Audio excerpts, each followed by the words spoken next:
Les amis, c'est officiel, Daniel Olmo signe au FC Barcelone, première recrue du Barça. Le mercato du Barça vient enfin de commencer, les amis. On va voir dans cette vidéo si c'est une bonne chose, si c'est une mauvaise chose. Dans tous les cas, les gars, je vais vous donner les avantages que ça implique et les inconvénients. Je vais vous dire aussi pourquoi je suis un petit peu pour et pourquoi je suis aussi également contre. Bienvenue dans cette nouvelle vidéo, la famille. Moi, c'est GateID. Pour ceux qui me découvrent, si tu ne me connais pas encore, frérot, c'est simple. Abonne-toi à la chaîne, like la vidéo, commente et partage. Crois-moi, sur cette chaîne, tu ne vas pas du tout t'ennuyer. Dans cette vidéo, nous allons revenir rapidement sur la signature de Daniel Olmo à Barcelone. Moi, honnêtement, sans vous mentir, je suis un petit peu content de ce transfert, mais en même temps, j'ai un peu un goût amer parce qu'honnêtement, ne nous mentons pas, ce n'était vraiment pas la priorité pour Barcelone. On voulait absolument Nico Williams. On parlait d'une clause libératoire de 60 millions d'euros et finalement, le Barça qui signe Daniel Olmo à près de 60 millions d'euros. Pourquoi Barcelone n'a pas pris cet argent pour maximiser la venue de Nico Williams? Car on rappelle que le Barça a vraiment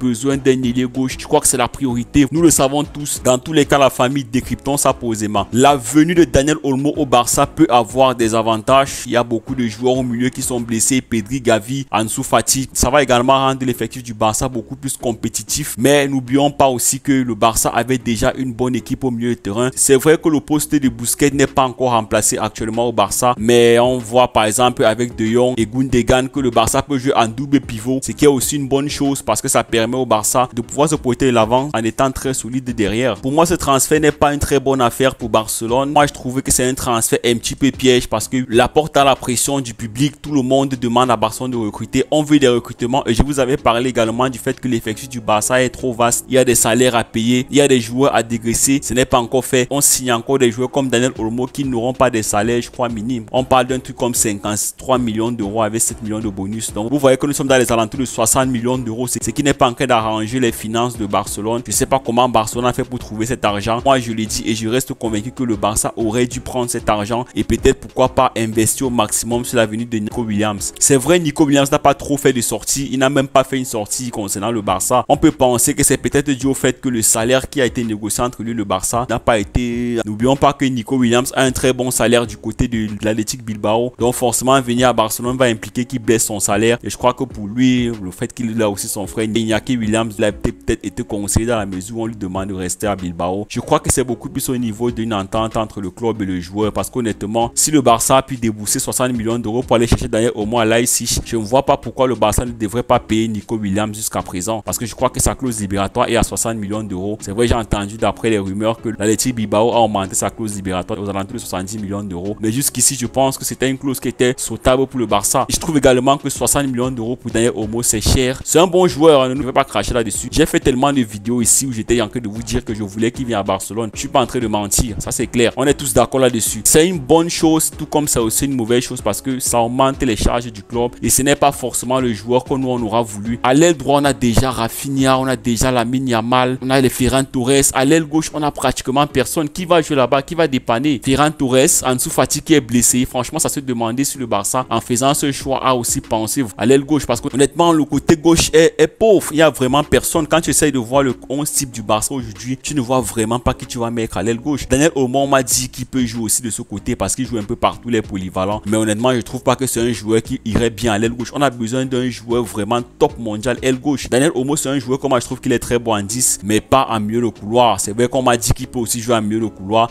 mais je reste convaincu qu'en milieu de couloir, ce ne serait vraiment pas la cible idéale pour le Barça actuellement. Quand j'essaie de regarder l'effectif du Barça, qui va jouer à l'aile gauche? Victor, ok, c'est pas au niveau. Paul Victor, c'est un attaquant de pointe. Lewandowski, c'est un avançant. Ferran Torres, c'est pas au niveau à l'aile gauche. Ne nous mentons pas. Ansu Fati s'est blessé et ce n'est même pas sûr qu'en revenant, il serait au top niveau. Je suis assez mitigé pour ce transfert. Je suis aussi quand même content. Daniel Olmo, c'est quand même un grand joueur. Il a fait un très bon Euro avec l'Espagne. Il a marqué un beau but face à la France. Il n'a pas que des qualités de passeur. Il n'a pas que des qualités de possession. C'est aussi un très bon finisseur. Il est très agile, balle au pied. Il ne perd pas beaucoup de ballons. C'est un peu une sorte de Luka Modric. Je crois qu'il a clairement sa place en tant que titulaire au Barça. Je vois pas qu'il va le mettre au banc. Quand tu vois l'équipe, Gundogan, Pedri, De Jong, ça reste quand même mitigé, c'est compliqué, mais je crois qu'on va le trouver une poste. Je sais pas comment le Barça va jouer. Peut-être le Barça va jouer en 4-2-3-1. Je crois que ce serait le classement que le Barça va afficher. De Jong et Gundogan en double pivot. Daniel Olmo juste à l'avant ou bien Lewandowski devant et côté gauche Daniel Olmo, côté droit Lamine Yamal. Je crois que c'est comme ça que le Barça va peut-être essayer d'évoluer en attendant que le Barça puisse vraiment chercher un milieu de couloir confirmé. Le transfert aussi de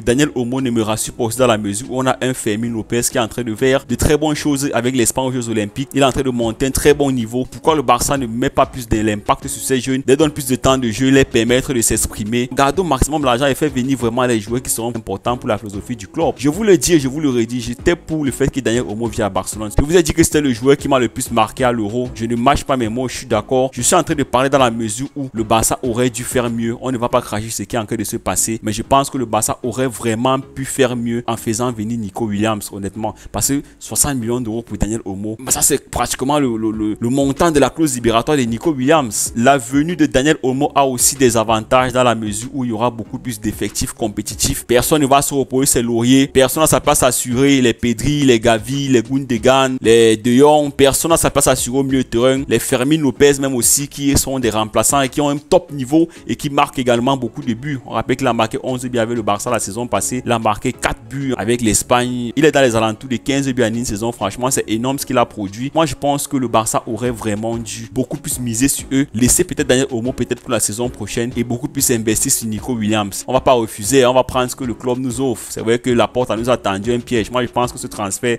c'était un transfert piège pour vraiment débuter le mercato. Parce que je crois pas vraiment que la priorité du Barça était ce joueur. On a des priorités comme le poste de Busquets qui n'a pas encore de joueur fixe. C'est vrai qu'aujourd'hui, on a De Jong et Gundogan qui peuvent dépanner à ce poste, mais on n'a pas encore vraiment un récupérateur stable. On a également le poste du milieu, le couloir gauche qui n'est pas encore confirmé. On continue à ramener des milieux de terrain. Franchement, ça se demander si le Barça réfléchit même souvent. Il y a tellement de milieux, les Fermin qui sont là, les Gavi qui sont là, les Nico qui sont là. C'est vrai que Pedri et Gavi sont blessés, mais même jusque là, il y a tellement de joueurs au milieu. Les Gundogan, encore aller chercher Daniel Olmo qui est encore milieu de terrain. Franchement, au bout d'un moment, il va falloir que Laporte arrête de se foutre de notre gueule, les gars. Dans tous les cas, on est quand même content de voir Daniel Olmo à Barcelone parce que ça va augmenter la compétitivité de l'équipe, comme j'ai dit. Ça va permettre aux joueurs de ne pas se reposer sur leur laurier. Ça va permettre à chacun de se rendre compte que personne n'a sa place assurée. Il va falloir lutter aux entraînements pour que Hansi Flick te fasse confiance, pour que Hansi Flick te mette sur le terrain. Je ne sais pas si c'est un choix de Hansi Flick. Je ne sais pas ce que ça va donner avec Hansi Flick, mais je crois que Daniel Olmo, c'est quand même un joueur qui a eu un très bon niveau du côté de Leipzig.